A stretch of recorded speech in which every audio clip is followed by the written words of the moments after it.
समय आपका है।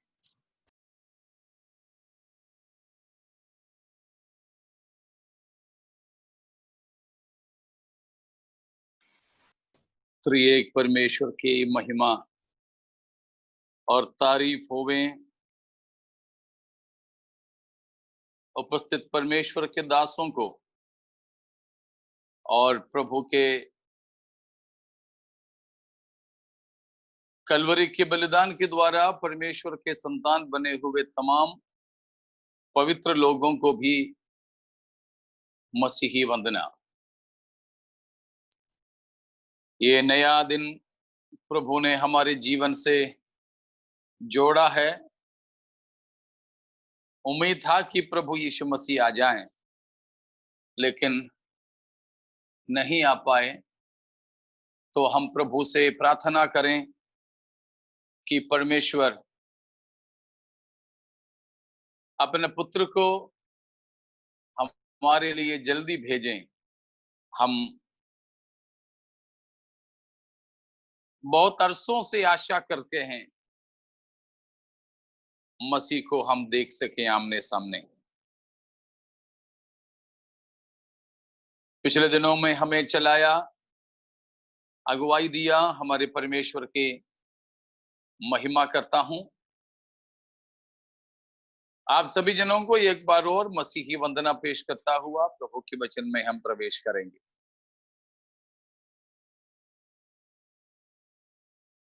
एक परमेश्वर के दास के बारे में मैंने कई साल पहले पढ़ा था, शायद 99-2000 के आसपास के समय की बात। उनका नाम मैं भूल गया। तो उनसे पूछा गया कि आप इतनी सख्तता से, इतने नैतिकता से कैसे जी पा रहे हो? तो उन्होंने कहा कि मैं हर कदम इस ध्यान से रखता हूं कि मेरे हर श्वास का मुझे लेखा देना पड़ेगा।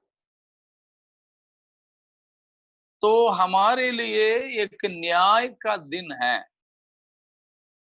उस न्याय के दिन की सही जानकारी रखते हुए हम अपनी जिंदगी बिता दें। तो प्यारो, ये बिल्कुल सच है कि हमारे जीवन एक अलग ही प्रकार के होंगे। पवित्रता और नैतिकता से उसका पहचान होगा। तो हमारे भी हर एक श्वास में, हर कदम में हम इस बात को समझ रखें कि हमारे हर एक बात की लेखा हमें देना है। और परमेश्वर न्यायी है, वो सच्चाई से, धार्मिकता से न्याय करेंगे। आइए हम प्रभु के वचन में प्रवेश करेंगे।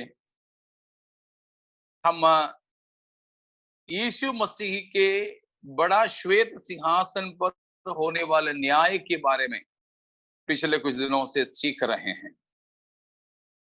उसमें फैसला क्या होगा, पाप का पूरा वर्णन हर एक के खाते में जो है प्रभु यीशु मसीह करेंगे। फिर से बताता हूं, न्याय के समय में हर एक काम जो अपने अपने खाते पे है, ठीक है ना, उसका खुलासा करेंगे। हो सकता है हमारे संसार में, हमारे खाते में अगर कुछ पैसा डालते हैं, खाता नंबर लिखने में गलती हो गया, हमने 8 लिखा लेकिन बैंक वाला ने, नहीं तो कंप्यूटर ने उसको 3 समझा, तो हमारे पूरा पूंजी तो दूसरे के खाते में चला जाएगा।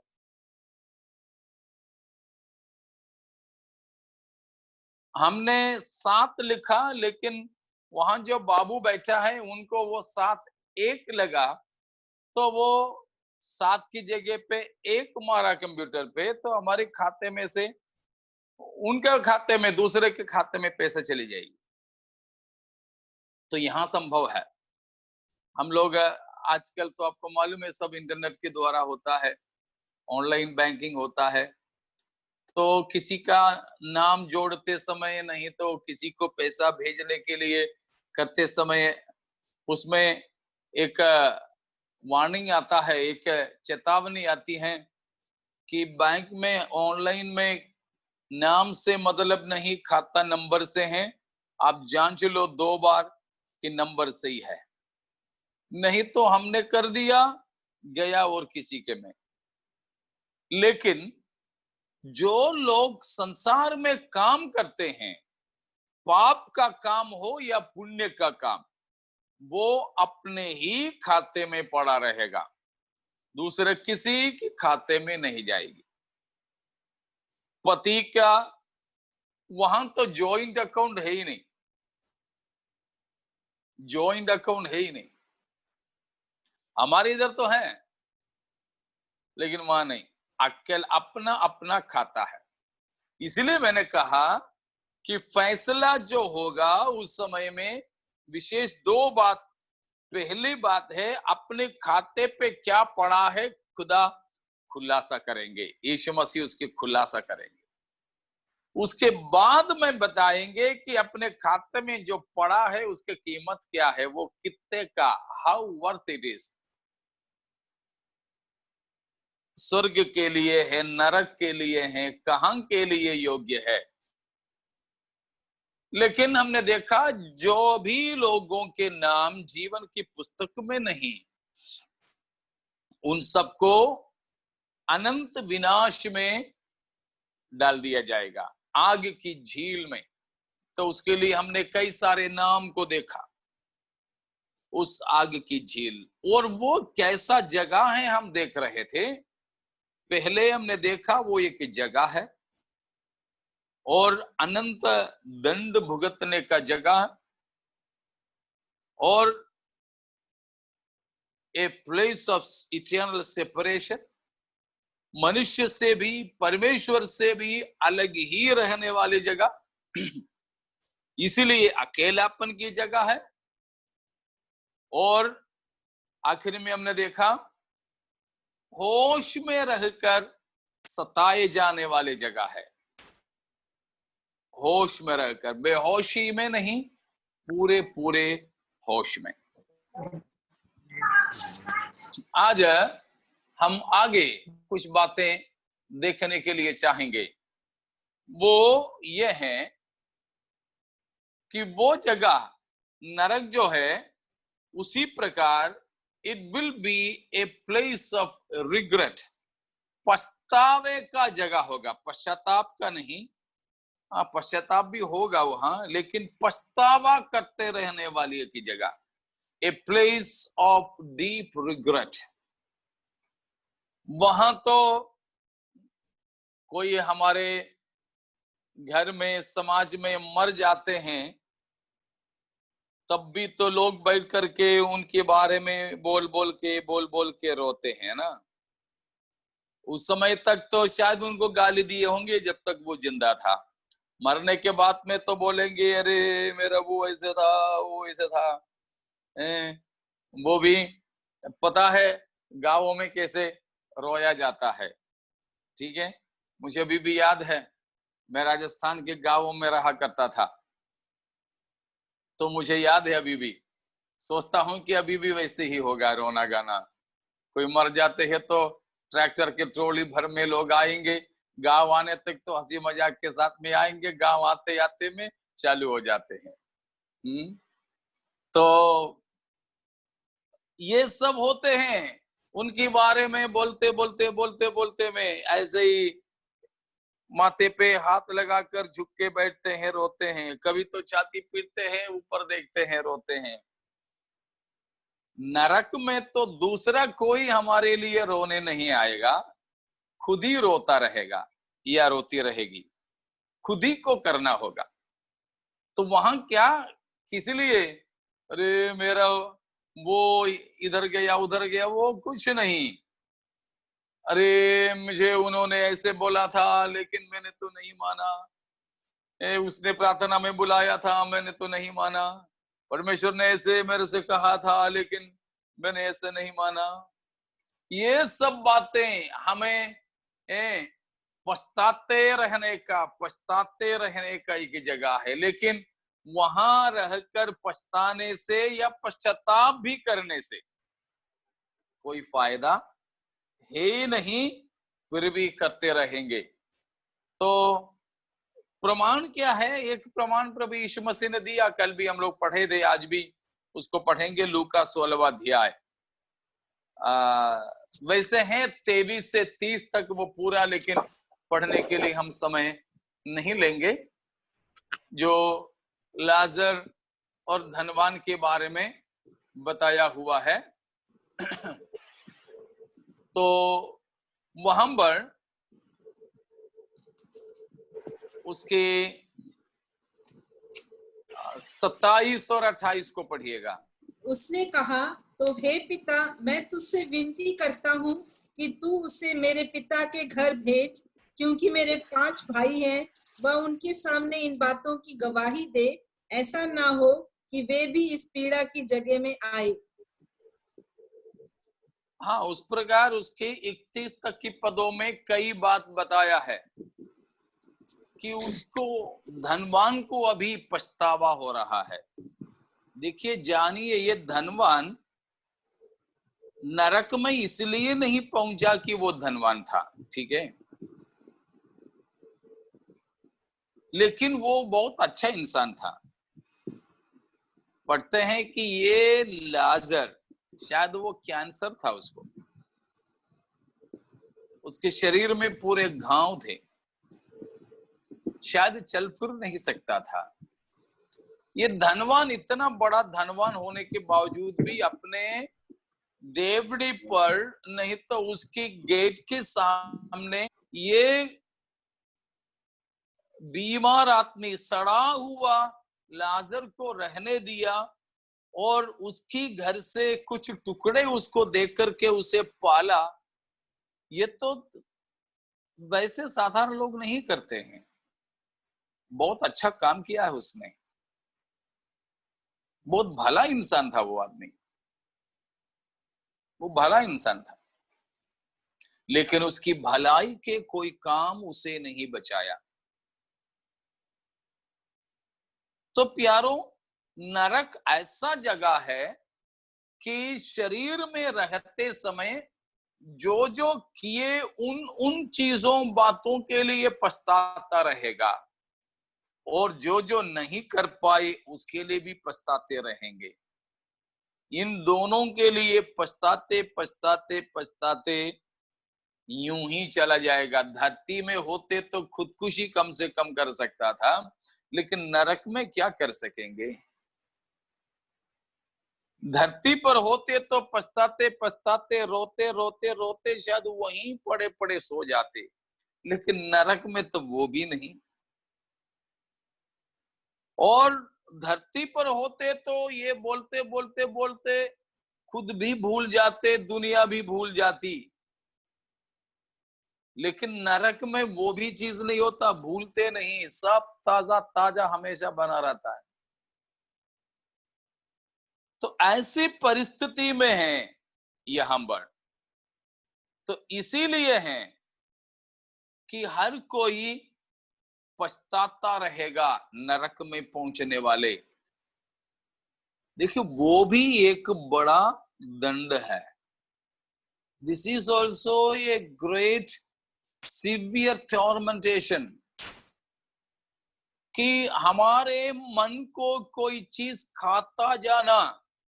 शायद आप में से किसी को अनुभव होगा, हमने किए हुए कोई बात जो नहीं करना चाहिए था कर लिया।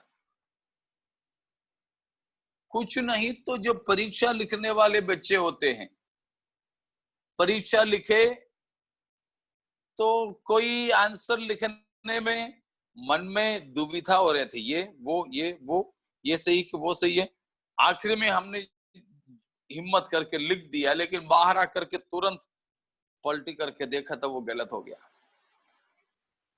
अगला दिन की परीक्षा के लिए पढ़ाई करना भी उससे नहीं होगा, वो उसी के बारे में सोचता रहता है, वो खाता जाता है।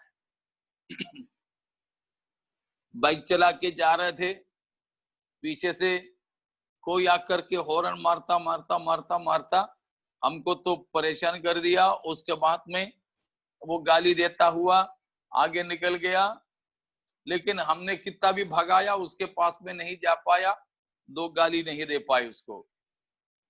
तो घर भी पहुंच जाए तो भी तो मन में वही, वो कौन है, खाता रहेगा। तो ये बहुत ही एक खतरनाक अवस्था है।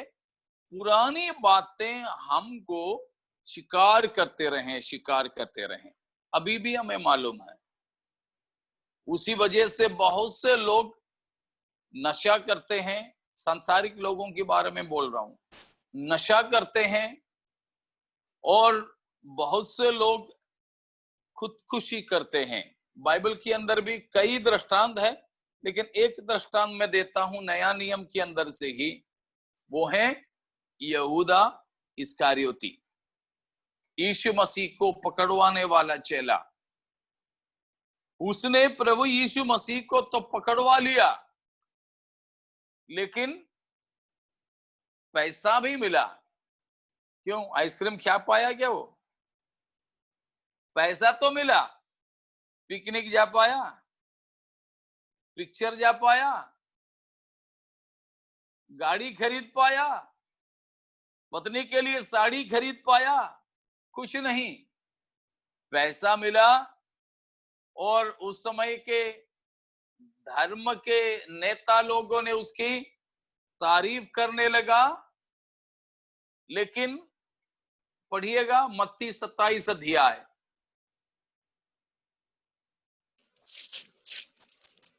तीन और 4। जब उसके पकड़वाने वाले यहूदा ने देखा कि वह दोषी ठहराया गया है, तो वह पछताया और वे 30 चांदी के सिक्के प्रधान याजकों और पुरनियों के पास फेर लाया और रुकिएगा। तो वहां पर यहूदा ने शायद आइसक्रीम खाने की पैसे के लिए यीशु मसीह को पकड़वाया था। यीशु मसीह को क्रूस पर चढ़ाने के मन से नहीं था, उसको पैसे चाहिए था बस। मैं जहां तक समझता हूं कि यहूदा ने यही सोचा, यीशु मसीह कौन है भाई, यीशु मसीह को कौन पकड़ सकता है? तो मेरा काम है यीशु मसीह को दिखलाना, पकड़वाना, इतना ही मैं तो कर पाऊंगा, बाकी कोई मेरा काम नहीं है। तो मैं तो यीशु मसीह को दिखाऊंगा, वे लोग पकड़े ना पकड़े मतलब नहीं। यीशु मसीह है, चमत्कार करके निकल जाएगा। और सौदा है पकड़वाने का, मैं उतना काम करें तो पैसा मेरा एडवांस में मिल गया था, पूरा पैसा। तो पैसे की ही लालच में उसने किया। लेकिन इसीलिए अब वो देखता है यीशु मसीह को दंड देने के लिए फैसला किया गया, तब जाके उसने पछताया, तब जाके वो पछताया। उसके बाद क्या किया? चौथा पद, मैंने निर्दोष को घात के लिए पकड़वा कर पाप किया है। मैंने निर्दोष को क्या किया है? पकड़वा कर पाप किया। लेकिन उन लोगों ने भी नहीं माना। आखिरी में पांचवा पद, तब वह उन सिक्कों को मंदिर में फेंक कर चला गया और जाकर अपने आप को फांसी दी। इसीलिए हम 2 बात बताते हैं अक्सर। एक है कन्विक्शन ऑफ सिंस, दूसरा गिल्टी कॉन्शियंस। एक है पाप के बारे में स्मरण दिलाना, दूसरा, विवेक को दोषी ठहराना, अपराध का मन। आप बताइए, ये दोनों परमेश्वर की तरफ से हैं? പാപബോധം കുറ്റബോധം എന്ന് മലയാളത്തിൽ പറയും. ഇത് രണ്ടും ദൈവത്തിൽ നിന്നാണോ? क्या ये दोनों परमेश्वर की तरफ से हैं? पाप का स्मरण दिलाना और अपराध का मन, दोनों दो जरिए से हैं, दोनों दो जरिए से। पवित्र आत्मा का क्या काम है? पाप, धार्मिकता और न्याय के बारे में मनुष्य को, संसार को निरुत्तर करना। यूहन्ना 16 के 8वां पद में लिखा है, तब पाप के बारे में स्मरण दिलाना, न्याय के बारे में और धार्मिकता के बारे में।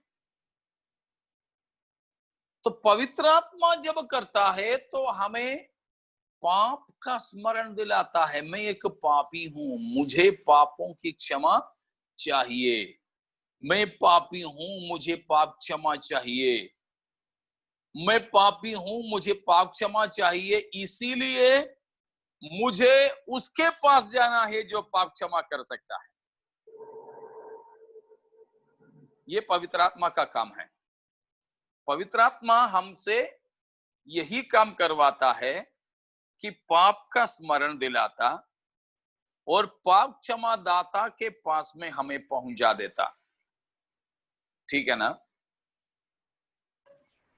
The Holy Spirit will convict us of our sins and will bring us to the Savior, the one who is authoritative to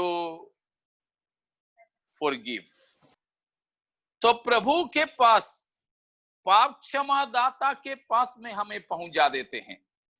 यह है पवित्र आत्मा का जो है कार्य। पवित्र आत्मा जब हमारे अंदर कार्य करेगा तो वो ही काम करेगा।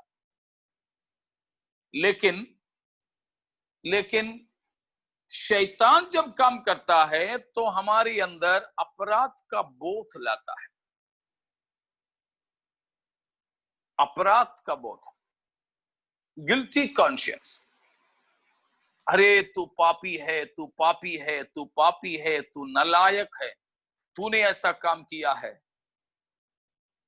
हम पर दोष लगाता रहेगा, दोष लगाता रहेगा।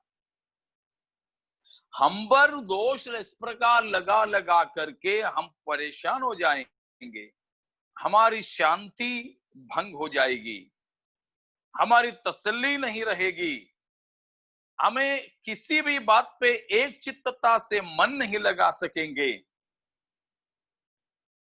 बहुत ही परेशान हो जाएंगे। आखिरी में क्या होगा? बाकी सब के ऊपर दोष लगाएंगे, तेरे वजह से ये हुआ, तेरे वजह से ये हुआ, उसकी वजह से ये हुआ, नहीं तो ये नहीं होता। बोलते तेरे से शादी करने से ये सब हो गया है, तेरे से शादी ही नहीं करना चाहिए था। अरे तब भी तो मुझे इसमें से पीछे हटना था, उसी ने बोला था ऐसे ऐसे है तो नहीं करना चाहिए था। अरे मैंने तो बड़ा अपराध किया। इस प्रकार औरों पर दोष लगाते रहते हैं, औरों पर दोष लगाए रखते हैं। आखिरी में निराशा, गुस्सा, बिना क्षमा करने का अनुभव, ये सब हमारे अंदर पैदा करके हमें प्रभु से ही दूर करेंगे, लोगों में आपस में फूट डलवा देंगे और मनुष्यों के लिए नफरत हमारे अंदर उत्पन्न करा देगा। ये सब किसकी ओर से हैं? शैतान की तरफ से। यहां शैतान ने पहले इस यहूदा को यीशु मसीह के पकड़वाने वाला बना दिया, महायाजकों के दोस्त बना दी, पैसे की लालच दिला दी, उन सारे चीजों में जब शैतान यहूदा की जिंदगी में सफल हो गया, तो अब यीशु मसीह के खिलाफ में जो करना था करवा लिया, तो अब यहूदा के खिलाफ में शैतान कर रहा है। उसके अंदर दोष दोष दोष लगाकर उसको फांसी की रस्सी ने भी उसका साथ नहीं दिया, रस्सी ने भी उसका साथ नहीं दिया। हम लोग पढ़ते हैं प्रेरितों के काम पहले अध्याय में उसके बारे में कि वो नीचे गिरा और अंदर का सारी चीजें बाहर आ गए, ऐसे मरा। मतलब शैतान अक्सर लोगों के अंदर अपराध का बोध देकर, अपराध का बोझ में दबा दबा कर दबोच लेता है। उस प्रकार मेरे सुनने वाले, आप किसी के भी अंदर पहले कभी किए हुए अपराध, उसका बोझ में आप दब रहे हो, आपकी जिंदगी में पहले कभी हुआ एक गलत निर्णय के कारण आप दबोचे जाते हो मानसिक तौर पर, समझ लीजिए ये शैतान का काम है। आज ये वचन सुनते सुनते प्रभु यीशु मसीह की ओर आइए, आपको उससे इसी वक्त में छुटकारा है। Praise the Lord. शायद आपको समझ में आ रहा होगा, किसी की भी जिंदगी में पुरानी जिंदगी का यादें आपको शिकार करते रहते, आपको दबोच लेते हैं, उस वजह से आप खुशी महसूस नहीं कर पाते, लोगों से अच्छा व्यवहार नहीं कर पाते, हमेशा चिड़चिड़ापन रहते। जरा घर घर में भी जरा देख लेना, पति पत्नी भाई बहन बच्चे कोई हमेशा चिड़चिड़ापन में रहते हैं, तो इस तरह का कुछ तो जरूर उनके पीछे होगा। आज ही इलाज कर देना, डॉक्टर के पास जाने की जरूरत नहीं इलाज के लिए।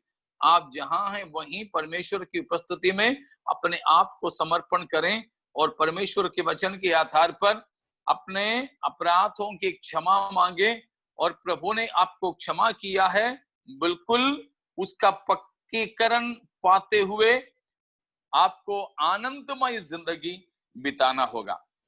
कोई निराशा में अपनी जीवन बिताते हैं, कोई चिड़चिड़ापन में अपनी जिंदगी बिताते हैं, नफरत में कोई जिंदगी बिताते हैं, और क्षमा का एक अनुभव आपके अंदर नहीं है। तो ऐसे कोई भी व्यक्ति मुझे सुन रहे हैं, तो आज परमेश्वर की आत्मा आपसे बातें कर रहे हैं। आपको चिड़चिड़ापन में, ऐसे पाप का स्मरण की दबोचे जाने पर रहने की जरूरत नहीं, वो शैतान का काम है। शैतान के अधीन मत होना, शैतान के अधीन मत हो। प्रभु यीशु मसीह के लहू हमारे लिए हैं, जो हमें पापों से धोकर शुद्ध करने के लिए हैं। उस मसीह के लहू के द्वारा आज शुद्धिकरण पाकर प्रभु की उपस्थिति में उद्धार के हर्ष में अपनी जिंदगी बिताना है। मैं फिर से बताता हूं, उद्धार के हर्ष में जिंदगी बिताने वाले आपको पाप का स्मरण दिलाकर दबोचे जाने वाली स्थिति में, पछतावा में, आपको करोसते रहने वाली पुरानी यादों में अगर बांध रखा है, तो वो शैतान है। आज मसीह का लहू आपको आजाद करता है। Praise the Lord. तो नरक ऐसा जगह है, हमारी पुरानी यादें, वहां जो जाने वालों की पुरानी यादें उन्हें शिकार करते रहते हैं, उससे बिल्कुल भी छुटकारा नहीं मिल पाता है उन्हें। हालेलुया। लेकिन आप देखिए, यहूदा तो उस प्रकार किया, उसके अंदर पाप का वो दबाव आया, यीशु मसीह से वो भागा। लेकिन दूसरा तरफ में देखिए पतरस को, उसने यीशु मसीह का इंकार किया था। 3 बार वो इंकार कर लिया, तो उसके बाद प्रभु यीशु मसीह जरा मोड़ करके पतरस को देखा, जैसे ही प्रभु यीशु मसीह ने पतरस को मोड़कर देखा, वैसे ही पतरस पश्चाताप करने लगा। इसीलिए मैंने कहा पछतावा अलग है, पश्चाताप अलग है। यहूदा में पछतावा आया, मगर वो क्रूस से भागा। पतरस के अंदर पश्चाताप आया, इसलिए वो क्रूस से छिपा रहा। क्रूस से भागने वाला फांसी पे लटका, लेकिन क्रूस की ओर भागने वाला पाप क्षमा पाकर परमेश्वर के हाथों में बड़ा हथियार बना। सुसमाचार की कुंजी के द्वारा स्वर्ग राज्य को खोल कर देने के लिए वह योग्य बन गया। हालेलुया। उस समय 3 प्रकार के लोग थे।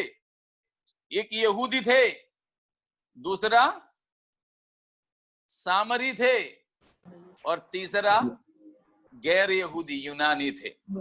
इसलिए प्रभु यीशु मसीह ने बोला,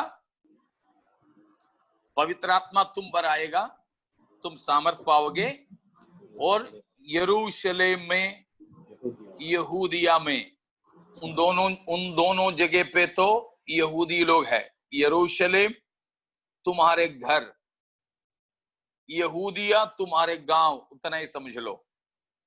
तो तुम मेरे लिए तुम्हारी घर पे यरूशलेम में और तुम्हारे गांव में यहूदिया में मेरे गवाह बनोगे। तो दोनों यहूदी लोग होंगे, ठीक है। उन दोनों के इसलिए यहूदी ले। यहूदी होने के बाद में कहां जाएंगे तुम?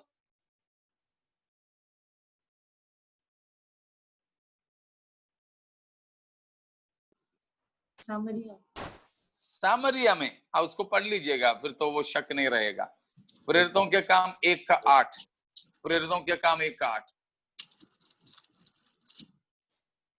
परंतु जब पवित्र आत्मा तुम पर आएगा, तब तुम सामर्थ पाओगे, और यरूशलेम और सारे यहूदिया और सामरिया में और पृथ्वी की छोर तक मेरे गवाह होंगे। देखिए, प्रभु यीशु मसीह ने मत्ती 16:18 पद में पतरस के पास में स्वर्ग राज्य की कुंजी दे दिया। रोमन कैथोलिक वाले बोलते हैं कि पतरस चाहेगा तभी तो किसी को स्वर्ग भेजेगा। वो स्वर्ग का कुंजी नहीं, परंतु स्वर्ग जाने की रास्ता कलीसिया के द्वारा सुसमाचार के जरिए खोलने की कुंजी था। पतरस को प्रभु यीशु मसीह ने दिया, ठीक उसी कुंजी का उसने इस्तेमाल की।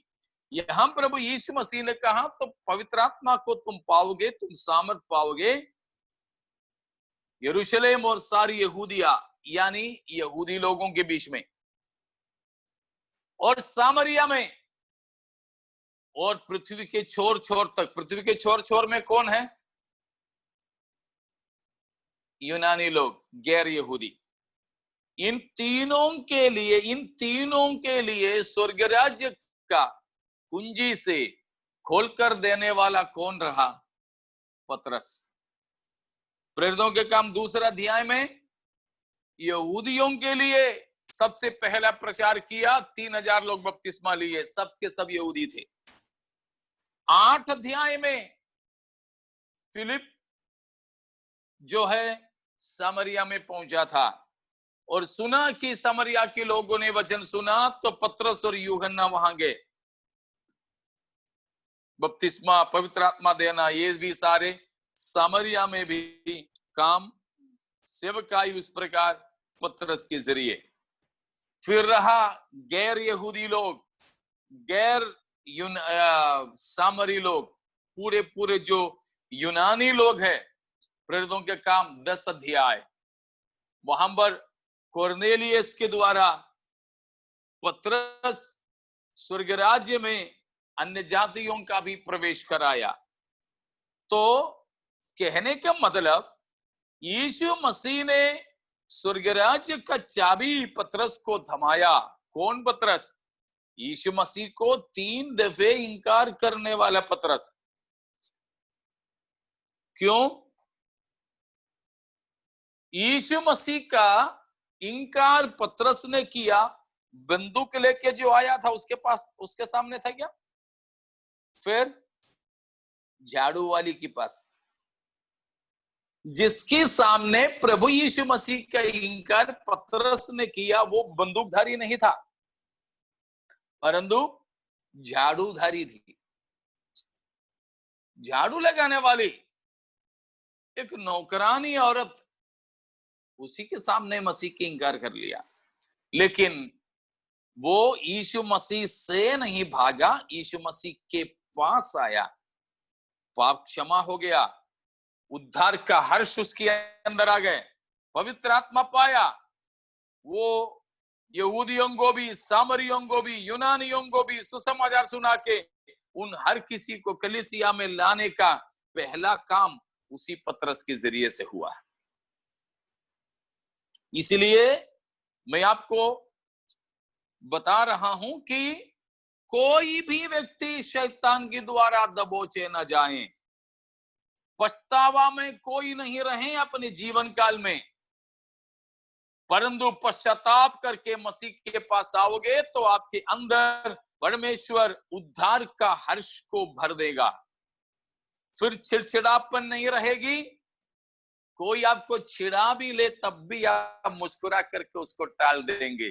लेकिन अभी तो ऐसे होते हैं, बेटा करके बुला ले तब भी छिड़ जाते हम। कहें कि बेटा, तो कहां से बेटा लग रहा तुम्हें? बेटा ही तो बोला। अरे उसी के लिए तो मैं बोल रहा हूं ना। कोई बात नहीं। पति ने आकर के हाथ फेरे सिर से, अरे आज तो बहुत मेहनत की मेरी बीवी ने, बस उसी में भड़क जाएगी। बेचारा पति डर की मारे रहता घर पे, रानी कब भड़केगी। चिड़चिड़ापन होता है, होता है। हाँ। तो पति से भी ऐसे ही, कोई अच्छा कोई सामान, कुछ ऐसे पति लोग हैं जब भी सामान लेने जाए तो ऐसा लगता है कि दुकानदार का कचरा साफ करने जाता है। जो भी सामान लेके आता है पूरा कचरा ही लेके आता है। सब्जी लेने जाओ तो जो फेंका है वो ही लेकर आएगा, जो भी ऐसे। लेकिन किसी दिन अच्छा लेकर के आ गया तो पत्नी ने तारीफ कर दी, बस उसी में छिड़ गया। तो ये चिड़चिड़ापन पति में, पत्नी में, बच्चों में, किसी विश्वासियों में सब होता है। इसीलिए चुपचाप से रहते, छूने से पता नहीं कब काटेगा, इसीलिए छुए बिना चलते। लेकिन उस प्रकार चिड़चिड़ापन में रहने वाले ज्यादातर लोग इस प्रकार के किसी न किसी विचार में या शैतान के वो दबोचे जाने के शिकार होगा। लेकिन ऐसों के लिए मैंने ये समय इतना लेकर के बताया कि ऐसे शैतान के शिकार बनकर के नहीं रहना है। जो बीत गया, लेकिन मसीह के पास में आकर अपने अपराधों को मान लो, छोड़ दो। प्रभु आपके पापों को क्षमा कर देंगे और बिल्कुल उद्धार के आनंदमय अनुभव में हम रह सकेंगे। उद्धार का हर्ष जिनकी जिंदगी में है, जो लोग उसको अनुभव करते हैं, मैं उनके लिए सच्चे दिल से परमेश्वर का धन्यवाद करता हूं। अगर आपके अंदर उद्धार का आनंद है, आप भी अपने हाथ उठाकर परमेश्वर की महिमा कर सकेंगे। कोई झूठ में मत बोलना, ठीक है? Praise the Lord, stotram. जिस किसी का भी अंदर वो उस चीज की खामी है, आज परमेश्वर से मेल मिलाप कर ले। एक बार और उस वचन में आपके सामने रखूं, नीति वचन 28 का 13 को पढ़िएगा। प्रोवर्ब्स 28:13। जो अपने अपराध छिपा रखता है उसका कार्य सफल नहीं होता, परंतु जो उनको मान लेता और छोड़ भी देता है उस पर दया की जाएगी। हाँ, जो अपने अपराध को छिपा रखेगा वो सफल नहीं होगा अपनी जिंदगी में। लेकिन जो अपने अपराधों को मान लेता है और छोड़ भी देता है, ये दोनों, मान भी ले और छोड़ भी दे, उस पर दया की जाएगी। पहला यूहन्ना 1 अध्याय से भी पढ़ लीजिएगा कि नरक के बारे में ना सीखे तो चलेगा, मगर हमको चाहिए कि पाप क्षमा इसी जिंदगी में हम अनुभव करते हुए उद्धार के हर्ष में अपनी जिंदगी बिताएं। पहला अध्याय उसका 7वां पद को और 9वां पद को पढ़ेंगे, 7 और 9। पर यदि जैसा वह ज्योति में है वैसे ही हम भी ज्योति में चले तो एक दूसरे से सहभागिता रखते हैं और उसके पुत्र यीशु का लहू हमें सब पापों से शुद्ध करता है। यदि हम अपने पापों को मान ले तो वह हमारे पापों को क्षमा करने और हमें सब अधर्म से शुद्ध करने में विश्वास योग्य और धर्मी है।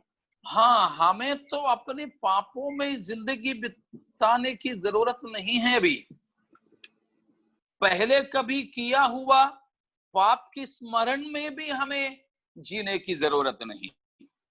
शैतान हमेशा हमको उसी में बांध रखना चाहता है। शायद मैं अपने ही बीच में एक बार बोला था, एक अमीर औरत ने एक भिखारी लड़के को गोद लिया। ये औरत तो बहुत ही गुस्सेदार थी। ये लड़का खेलते खेलते में उस घर का बहुत ही खूबसूरत एक कांच की गुलदस्ता नीचे गिरा दिया, तोड़ दिया। अम्मा जी तो बहुत गुस्सेदार है, डर की मारे खड़ा था। तब भी घर का नौकर वहां आया, बोले बेटा कोई बात नहीं, मैं इसको साफ कर देता हूं, अम्मा को मत बताना। ठीक है। उस लड़का छोटा बच्चा है, बच्चे को गोद लिया है, घर का तो मालिक है, अभी वो भिखारी था, गोद लिया। अम्मा अकेली है, बड़ी अमीर है, लेकिन बड़ी गुस्सेदार औरत। तो नौकर ने अम्मा को ना बताते ये सब साफ कर दिया, तो लड़के को उस नौकर से बहुत प्यार हो गया। और अगले दिन से वो नौकर आता, बच्चे को अपने साथ में लेके काम करता रहता। तो वो बच्चे को एक एक काम बता के देता, ये करना बेटा, वो करना बेटा। तो लड़का परेशान। आखिरी में लड़का ने बोला कि मैं क्यों करूं अंकल? तो बोला नहीं करोगे, अब भी मैं अम्मा को बताऊंगा, याद है ना? बस इतने में लड़का फिर करने लग जाता है। उस प्रकार दिन बीते बीते बीते में सारा काम नौकर ये मालिक लड़का से ही करवाने लगा। परेशान हो गया, जब भी मना करता तो धमकी देता है। आखिरकार इस नौकर से परेशान लड़का ने सोचा, मारे तो मारे, घर से भागा दे तो भाग जाऊं, लेकिन अब तो मैं इस दास का नौकर बन करके, नौकर का नौकर बन करके नहीं रहूंगा। हताश हो गया। अब मैं सीधे सीधे जाकर अम्मा जी को बताता हूं, वो जो करें करें। वो गया, कामता कामता अम्मा ने पास में बिठाया, पूछा बेटा क्या हुआ, जो भी बातें बताओ, मैं तो तेरी माँ हूं ना, सब कुछ तो तेरा है, तू बता मुझे क्या हुआ। वो रोता रोता कामता कामता बता दिया। तो उस अम्मा ने उसको बिल्कुल गले लगाया, चूम चूम करके बोला, उसमें क्या बेटा, वो तो अपना ही है ना, अम्मा तो दूसरा खरीद लूंगी। उस प्रकार करके उसको क्षमा कर दिया। लड़के के अंदर बड़ी खुशी। उस दिन भी नौकर आ गया, लड़के को बुलाया, बेटा ये कर। लड़का ने सख्त मना कर दिया, नहीं करूंगा। बोला अब भी मैं अम्मा को बताऊंगा। बोले जाके बता। मैंने तो अम्मा को बता दी, अम्मा ने मुझे तो कुछ नहीं कहा, बल्कि मेरे माथे पे चूमती रही, और मैंने अम्मा को सब बता दिया, तो अभी जाके बता जा। इतने में नौकर बिल्कुल शर्मिंदा हुआ। ठीक यही काम होता है शैतान का हमारे भी ऊपर। हमारे पिता, स्वर्गिक पिता, जिसने अपने पुत्र को क्रूस पर बलिदान होने दिया, करुणा निधान है। मसीह के लहू हमें सारे पापों से धोकर शुद्ध कर देता है। लेकिन कई बार क्या होता है, हमारी जिंदगी की छोटी छोटी सी बातें छुपा रखने के लिए तो हम नौकर की सहारा लेता है, बजाय बाप से जाकर बता दें। इसीलिए है उस गाने में उसका हिंदी क्या है, what a friend we are, कैसा दोस्त प्यारों करके जो गाना है, उसमें बताते हैं कि क्या तुम्हारी अंदर किसी प्रकार की संकट मुसीबत है तो जाओ पिता से बताओ। उसी प्रकार प्यारों, कभी हमारी जिंदगी से कितना भी खतरनाक पाप हुए हो, लेकिन सीधे मसीह के पास जाइए, परमेश्वर से अपने अपराध को मानिए, शैतान के गुलाम बन करके मत रहिए।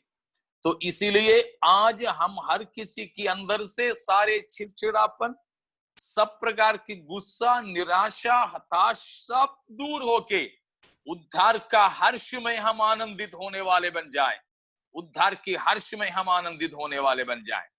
Praise God, hallelujah. तो नरक का ये बात है, hell is a place of deep severe unending place of regret. वो नरक ऐसा एक जगह है, बड़े खतरनाक, बड़े कभी अंत न होने वाले पछतावा की जगह, पछतावे की जगह। लेकिन स्वर्ग में उल्टा है। स्वर्ग में क्या उल्टा है? ओ प्रभु, हमारे अनगिनत अपराधों को जो बिल्कुल बैंगनी रंग की थी, लाल रंग की थी, अपना पुत्र के लहू से आपने धोया। धन्यवाद, धन्यवाद, धन्यवाद करते रहेंगे स्वर्ग में। हालेलुया। उल्टा नरक में तो वो हमने देखा। अब आपको मैं बताने के लिए चाहूंगा कि नरक में विशेष 5 प्रकार के सतावट या 5 प्रकार के विशेष 5 प्रकार के जो पीड़ा होगी वो आपके सामने में रखना चाहूंगा।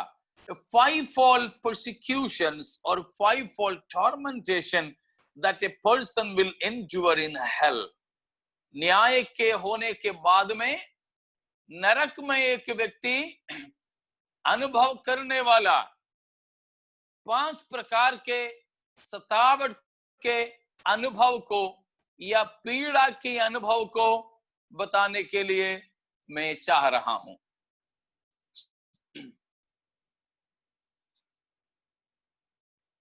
सबसे पहले वहां पर होता है, it's a tormentation by eternal never quenching fire, unquenchable fire. ना बुझने वाले आग से होने वाली पीड़ा, ना बुझने वाले आग से होने वाली पीड़ा, टॉर्मेंटेशन बाय अनक्वेंचेबल फायर और इटर्नल फायर। इसीलिए ही उसका नाम आग की झील रखा गया है, लेक ऑफ फायर। उसका नाम इसलिए आग की झील रखा गया है। हम पढ़े हैं, फिर भी इस सिलसिले में भी पढ़िएगा। मत्ती 18 का 8वां वचन, शायद हमने कल भी पढ़े थे। यदि तेरा हाथ या तेरा पांव तुझे ठोकर खिलाए तो उसे काट कर फेंक दे। टुंडा या लंगड़ा होकर जीवन में प्रवेश करना तेरे लिए इससे भला है कि 2 हाथ या 2 पांव रहते हुए तू अनंत आग में डाला जाए। हाँ, तो आग यहाँ पर सतावट के लिए होता है। वहां का आग कभी नहीं बुझता। अनंत आग में डाला जाने से अच्छा तो आग वहां पर अनंत आग है, कभी नहीं बुझने वाली आग है। प्रकाशित वाक्य भी 20 का 14-15 भी पढ़ लीजिएगा, बाकी कई सारे वचन हमने देखा है। मृत्यु और अधोलोक आग की झील में डाले गए। यह आग की झील दूसरी मृत्यु है, और जिस किसी का नाम जीवन की पुस्तक में लिखा हुआ ना मिला, वह आग की झील में डाला गया।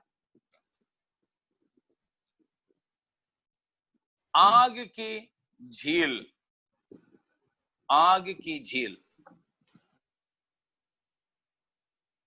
तो वहां का कभी भी नहीं बुझता है आग। मत्ती के सुसमाचार 13वां अध्याय का 42वां पद भी,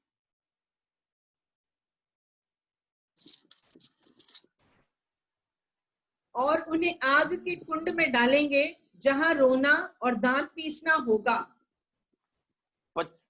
39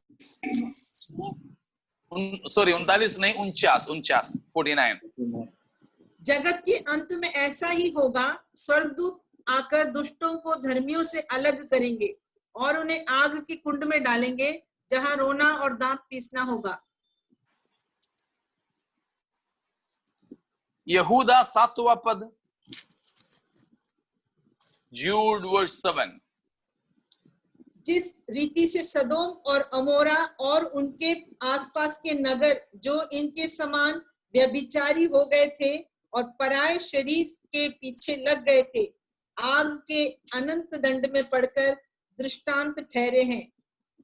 आग के अनंत दंड में पड़कर, तो इन हर जगहों पर हम ये पाते हैं कि वहां पर आग की अनंत दंड है, आग की अनंत दंड है। तो नरक का एक विशेषता यह है कि यह वहां 5 प्रकार के जो दंड होता है, उसमें से पहला दंड है अनंत आग के द्वारा, ना बुझने वाले आग के द्वारा किए जाने वाले सतावट। शायद सोचते हैं कि आग में तो बस झुलस जाएंगे, खत्म हो जाएंगे, लेकिन ये आग उस प्रकार नहीं है, क्योंकि यहां के आग न बुझता और यहां पहुंचने वाले लोग न मरते। ठीक है ना? यहां पहुंचने वाले, नरक में पहुंचने वाले लोग मरते नहीं। स्वर्ग में भी अमरतता है, नरक में भी अमरतता है। हाँ, नरक में अगर मर जाते तो बस अच्छा था, वहां तो इतनी आग है कि आग के अंदर पड़ने से पहले ही बिल्कुल पिघल जाते थे, लेकिन मरते नहीं। अमरतता है, उधर भी अमरतता है। इसीलिए नरक में डाल दिए जाने वाला मरता नहीं और वहां के आग बुझते भी नहीं। इसीलिए वहां की जो आग से जलाकर भस्म करने का काम नहीं हो रहा है, परंतु वहां तो पीड़ा हो रहा है, अनंतकालीन पीड़ा हो रहा है।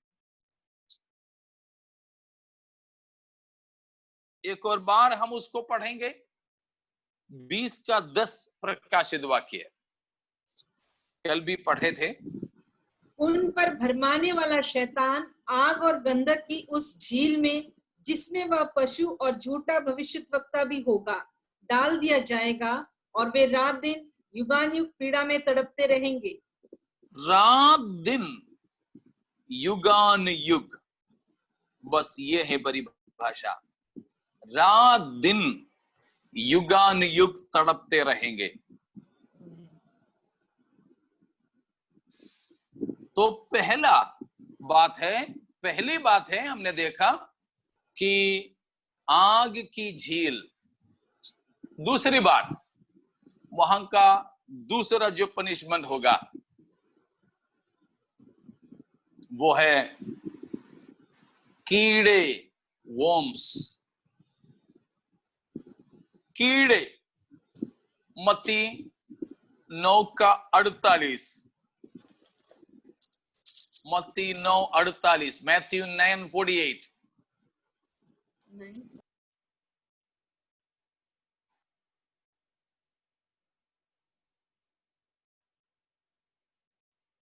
48 नहीं है पास्टर जी।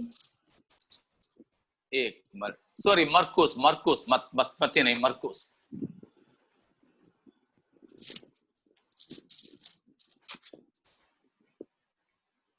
जहां उनका कीड़ा नहीं मरता और आग नहीं बुझती। नरक में डाले जाने वालों के लिए यह है, ना उनके कीड़ा नहीं मरता और आग नहीं बुझती। यशायाह 14:11, 14:11 यशायाह। तेरा वैभव और तेरी सारंगियों का शब्द अधोलोक में उतारा गया है। कीड़े तेरा बिछौना और केंचुए तेरा ओढ़ना है। कैसा अनुभव होगा ना।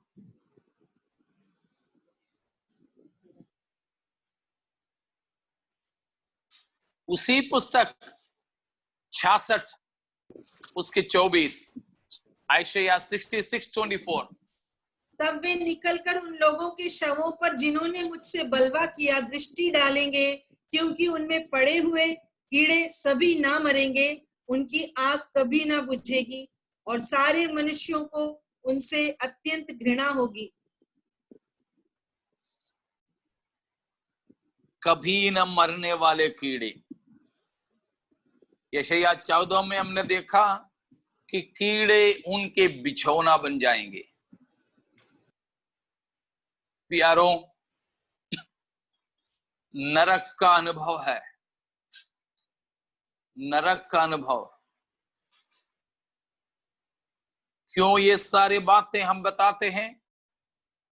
क्यों लोगों को जबरदस्ती करके संगति में लाते हैं?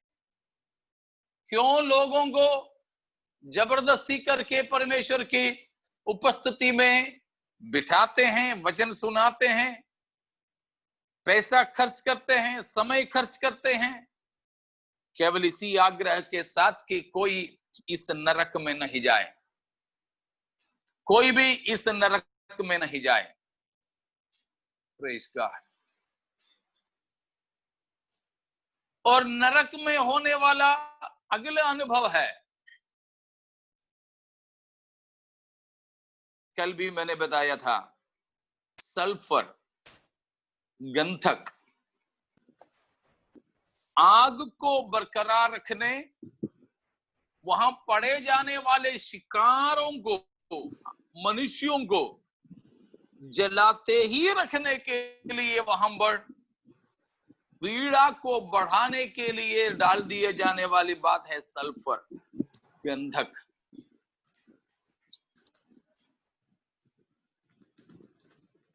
अभी हमने पढ़े हुए प्रकाशित वाक्य 20:10 में हमने पढ़ा, इसलिए उसको अभी नहीं पढ़ना, लेकिन 14:10 को पढ़िएगा। 14:10 रेवलेशन। वह परमेश्वर के प्रकोप की निरी मदिरा जो उसके क्रोध के कटोरे में डाली गई है पिएगा, और पवित्र स्वर्गदूतों के सामने और मेमने के सामने आग और गंधक की पीड़ा में पड़ेगा। आग और गंधक की पीड़ा में, fire and Brimstone, fire and sulphur. शायद भजन संहिता 11:6 में भी लिखा होगा।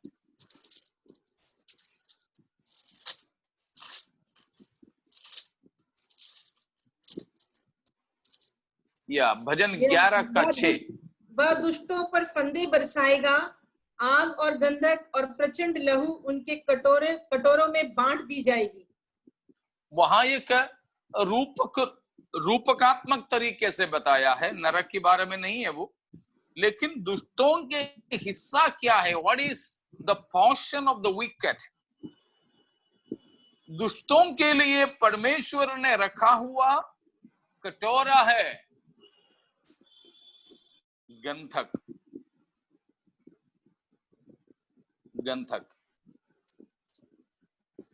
प्यारो, हम में से कोई वहां ना पहुंचे। सदम अमोरा में बरसाया गया गंधक के बारे में हम इससे पहले देखे हैं। अभी भी दृष्टांत में पढ़े हैं, डेड सी, मृत सागर बनकर। परमेश्वर केवल करुणा निधान ही नहीं, परंतु न्यायी भी परमेश्वर है।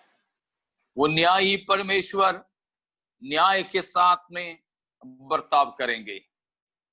Praise the Lord. तो अगली बात है, चौथी बात, प्रकाशित वाक्य 14 का 11 देखिएगा। उनकी पीड़ा का धुआं युगानुयुग उठता रहेगा, और जो उस पशु और उसकी मूर्ति की पूजा करते हैं और जो उसके नाम की छाप लेते हैं, उनको रात दिन चैन न मिलेगा। The smoke of their torment, उनके पीड़ा का धुआं, पीड़ा की धुआं। हमारे घर के अंदर 2-4 लोगों के लिए रोटी बनाने का आग जलाते समय जो धुआं निकलता है, तो बेचारी माँ या पत्नी को छोड़ के बाकी सब घर के बाहर चले जाते। नहीं तो सब बोलते हैं क्या कर रहे किचन में। नहीं तो तड़का मारते भी थोड़ा सा धुआं निकला तो बस चिल्ला उठेंगे लोग। खांसना, छींकना सब शुरू हो जाते हैं। तो जरा सोच लो, आग और गंधक से परमेश्वर शैतान और उसके दूतों को दंड देने वाले नरक में क्या धुआं नहीं निकल रहा होगा। वो भी अभी तो हमारे मुंबई सहित शहरों में मच्छर के इलाज होता है, धुएं का इलाज है, धुआं। अभी बारिश के मौसम शुरू हो गया तो बस नगर पालिका वाले हफ्ते में 2-2 बार आते हैं।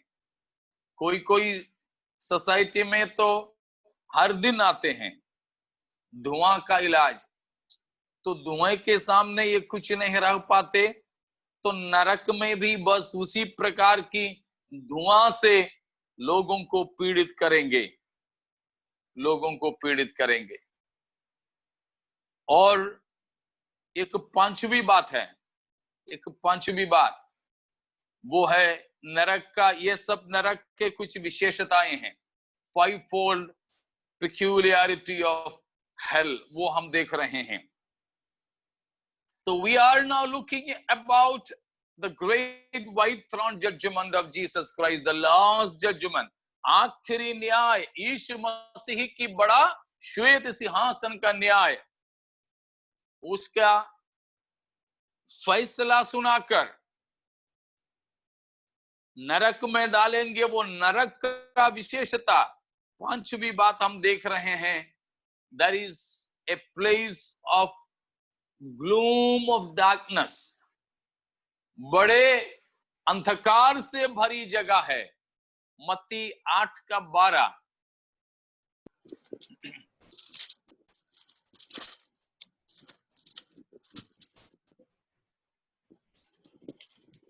परंतु राज्य के संतान बाहर अंधकार में डाल दिए जाएंगे, वहां रोना और दांतों का पीसना होगा।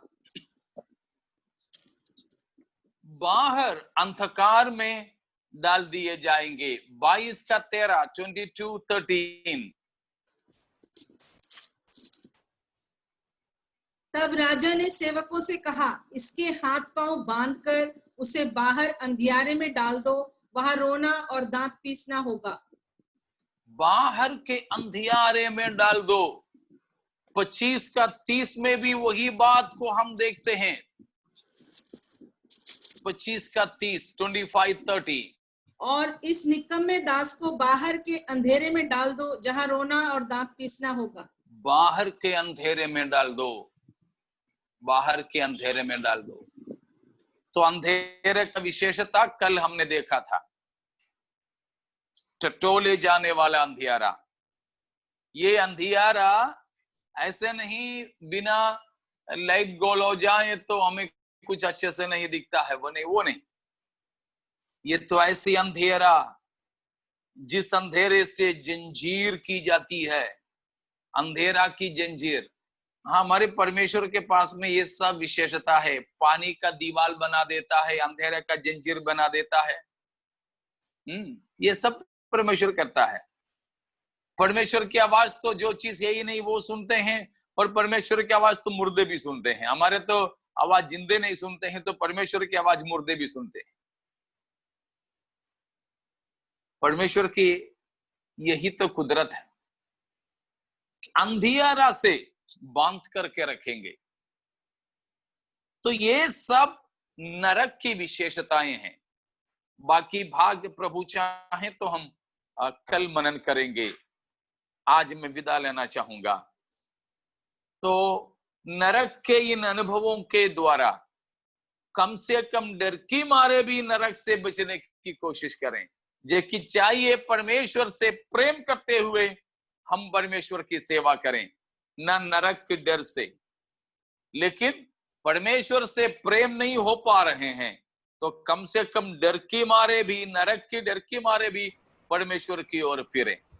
आइए अपने जीवन समर्पण करें कि हमें कभी भी नरक नहीं जाना, हमें कभी भी इस अनंत दंड में भागी नहीं होना। हमारे जीवन को परमेश्वर के साथ, परमेश्वर जहां रहें वहां परमेश्वर के साथ रहने के लिए अपने आप को समर्पित कीजिए। परमेश्वर इन वचनों के द्वारा हमें आशीष देवे कि शैतान और उसकी दूतों के लिए बनाए गए नरक से बचकर परमेश्वर के साथ में हम रह सकें। परमेश्वर हमें आशीषित करें।